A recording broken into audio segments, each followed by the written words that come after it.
Yesterday, a plan was made very clear for the Boston Red Sox.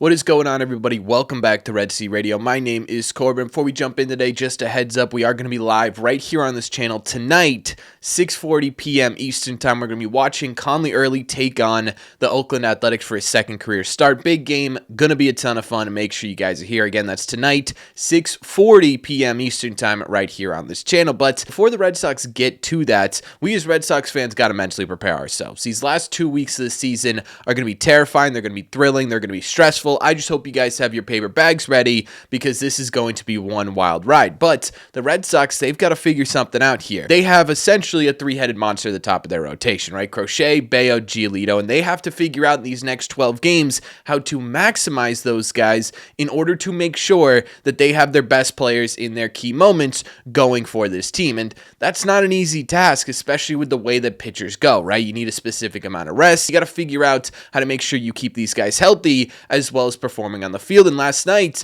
they made an announcement that could indicate exactly that, because last night they announced the probable pitchers for the Oakland Athletics series. And I know that doesn't sound like some groundbreaking, crazy news topic like we've covered in the past on this channel, but if you dive a little bit deeper into what's actually going on here, it kind of actually is. And it starts with, obviously, Connelly Early getting the start tonight against the Athletics, which makes a ton of sense, right? Connelly Early 100% deserved another start here in Major League Baseball. I mean, his debut was one of the best debuts we've ever seen in our entire lives. Now, I don't expect him to go out there and do that again against the A's. This is Major League Baseball. Even a team like the Oakland Athletics makes adjustments game to game and figures out how to play against pitchers, and now they have the book on Connelly Early. But if he goes out there and just performs to a decent degree, right, let's say 5 innings, 3 earned runs, I think you're still looking at a pretty solid pitcher down the stretch here. It also makes sense because Connelly Early hasn't pitched in about a week, and the Red Sox, they just simply need arms, right? Regardless, what this means is kind of interesting for Connelly Early because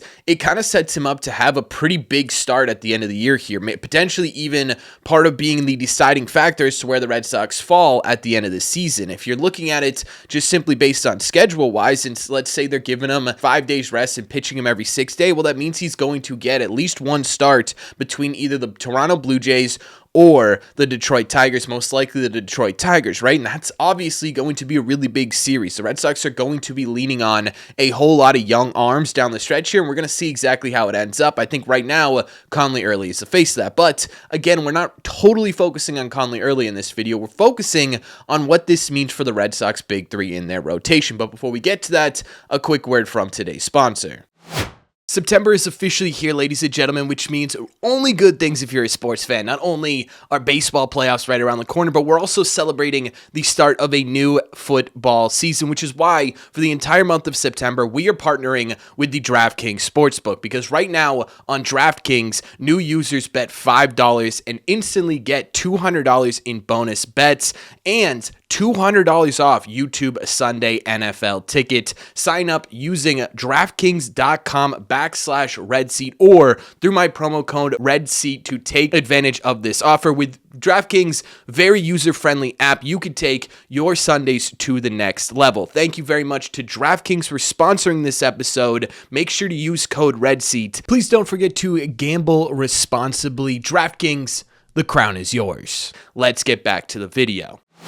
In fact, as much as I love Connelly Early and as much as I can't wait to watch him with you guys tonight on this channel, the announcement yesterday really wasn't the Connelly Early news. It was the fact that after Connelly Early, it's not going to be Payton, Tolle, or Kyle Harrison. Alex Spear of the Boston Globe announced yesterday that they're going to skip Tolle's turn in the rotation and go straight to Giolito, then Brayan Bello. Then, presumably, Garrett Crochet is going to follow them. And this is actually a really smart move by the Boston Red Sox, because we talked about this, right? Maximizing their starts down the stretch here legitimately could be the difference between the Red Sox even making the playoffs at all. Having your best and most talented players on the field as much as humanly possible is absolutely the way to go. Now, this isn't pushing Giolito or Bello or Crochet, for that matter, into unknown territory where they're starting on super short rest here. In fact, this off day on Monday yesterday actually really helped them with this, because now you can start these guys on normal, regular, everyday Major League Baseball rest, which is 1 day on, 4 days off, 1 day on, right? And that's exactly what they're doing in here. Giolito's going on 4 days rest. rest. Bello's going on 4 days rest. And then again, presumably, we don't know whether or not Garrett Crochet is going to get that first start in Tampa Bay,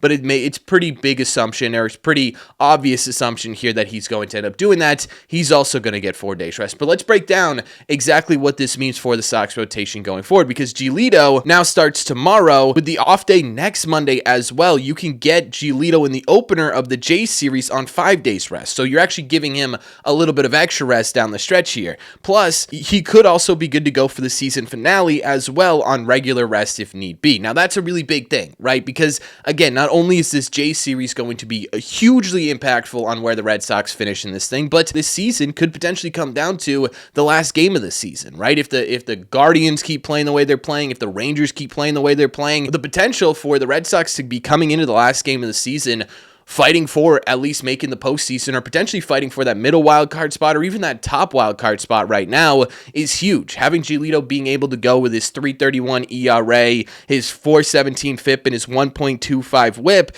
is a really, really big thing for this Red Sox team. On top of that, you kind of do the same thing with Brayan Bello. Pretty much the exact same thing, actually. Now, he's getting his start Thursday. They can use him in Game 2 of the Jays series, and presumably, again, it wasn't fully announced yet, but the assumption is that they're going to end up using Crochet in the first game of the Rays series, which would line him up for the last game of the Blue Jays series. Your 3 best players against your division leader to potentially determine where you end up this season is a really big thing. I think there's going to be one pretty big question that you guys are going to ask about the Red Sox trying to maximize Giolito, Bello, and Crochet in the last stretch of the season here, right? You're getting 2 starts potentially, most likely, out of these guys, and they're lining them up to go in the Blue Jays series, which is potentially the biggest series of the year for the Boston Red Sox. But the question I'm assuming a lot of you guys are going to ask is, well, wait a second, why aren't we throwing them in the Tigers series, right? The Tigers are the last 3 games of the season. The Tigers could potentially, again, mean the difference between either a top wild card spot, a middle wild card spot, or a bottom wild card spot, or worst case scenario could potentially mean whether or not the Red Sox even get into this postseason, right? Why wouldn't you want those guys going in that series? Well, there are a couple of answers to that. The first one is that the hope I'm thinking with the Red Sox right now is that there's a potential right now that the Red Sox end up in that Detroit Tigers series secured already in a postseason spot. Yesterday was a really big day for the Red Sox, and they didn't even play because the Houston Astros beat the Texas Rangers and the New York Yankees lost. What that means is that not only are the Red Sox just 1 game behind the New York Yankees, they're also, unfortunately, pretty much tied for that last wild card spot with the Houston Astros, but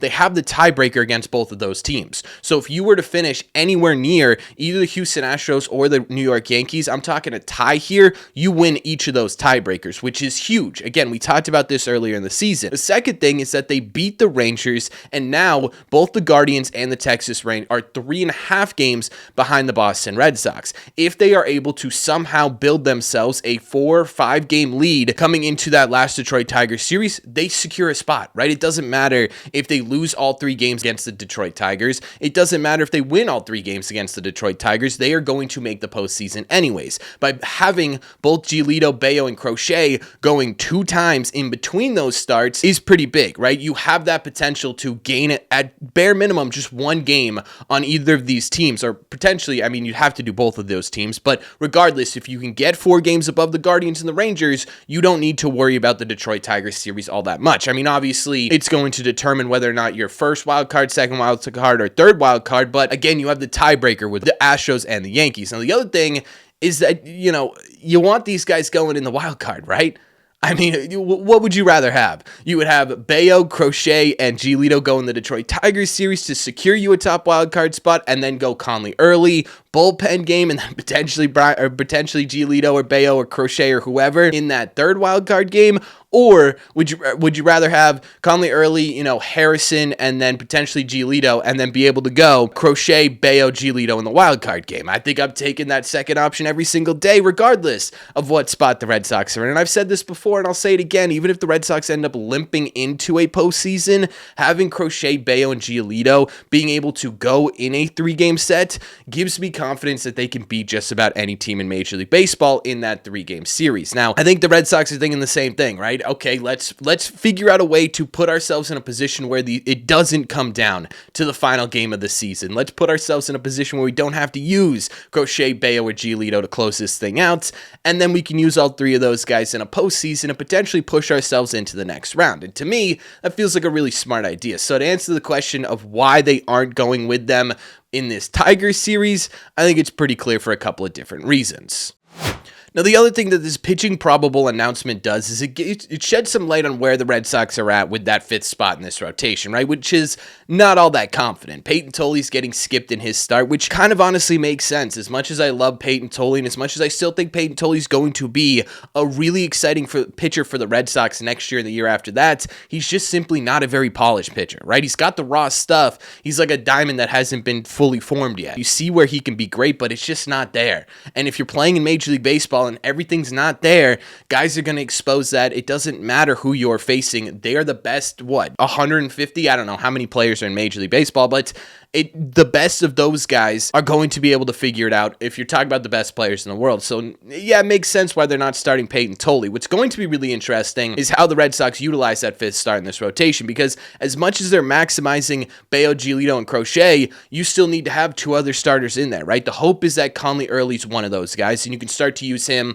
as a 5-inning, 5-and-dive type starter, and maybe he gives you a little bit more down the stretch. You could push him a little bit heading into the postseason, but, that 5th spot's going to be a little bit of a mystery. I would imagine Kyle Harrison's going to get some looks down the stretch. Obviously, he looked really good in his first appearance at the big league level. I think Chris Murphy's going to get some appearances as well. Maybe potentially the combination of Kyle Harrison, Chris Murphy, and Payton Tolle every 5 days, whatever it may be, is going to be your answer there. But things are going to get a little bit funky. Right, you're going to have to figure this out because, unfortunately, Bello, Giolito, and Crochet, they can't start every 3 games. You've got Early, now you got to figure out that 5th spot, and I think what this is also going to allow them to do is it's going to allow them some time to really sort of either figure out what the game plan is on that 5th day or get somebody in here that can do that, right? Whether that be, hey, is Cooper Criswell getting ready? Hey, do we need to stretch out Chris Murphy right now and try and figure out how we can get him through 4 innings? Or is it just simply, hey, we're going to continue to work with Kyle Harrison and we're going to get him going every 5th day as well? My assumption is that Payton Tolle's probably not going to make any more significant starts for the Red Sox because, again, you're going to be putting these guys in. You're not putting them in the A's series. You're going to be putting them in the Rays series and the Detroit Tigers series, and both of those are going to be really, really massive. So not only does this shed light on where the Red Sox are going to maximize their best players, it's also shedding some light on where the Red Sox are going to maximize their holes in this rotation. But what I really love about this is it doesn't kind of feel like a little bit of like a war room situation, right? It's like a general putting his best platoons in the best spots to try and win this war. I think it's kind of fun, right? When was the last time we came into the last 2 weeks of the season and we're like, hey, how are the Red Sox lining up their pitchers to put themselves in a postseason? It hasn't been once on this channel, right? Ever since we've made Red Sea Radio, we haven't been coming into late September talking about war room situations with the Red Sox. So this is kind of fun. I'm enjoying myself a little bit. I hope you guys are too, but let me know in the comment section down below, what do you think of this plan? What do you think about trying to maximize the amount of starts Gio, Bello, and Crochet are getting? What do you think about sort of the underhanded announcement that they're probably not going with Tolle down the stretch? Let me know all your thoughts in the comment section down below. As always, if you made it to the end of this video, do me a favor, make sure you guys have hit that subscribe button if you haven't already. If you're new here, we talk Red Sox content almost every single day. Also, make sure you guys have hit the like button on this video as well. Helps them out a ton. Best way to let me know you're enjoying the content. Don't forget, if you guys want to listen instead of watch, head over to your favorite podcasting app and look up Red Sea Radio. Thank you all very much for clicking on this one. I will see you tonight again at 6:40 p.m. Eastern Time right here on this channel. And as always, in the Red Seats.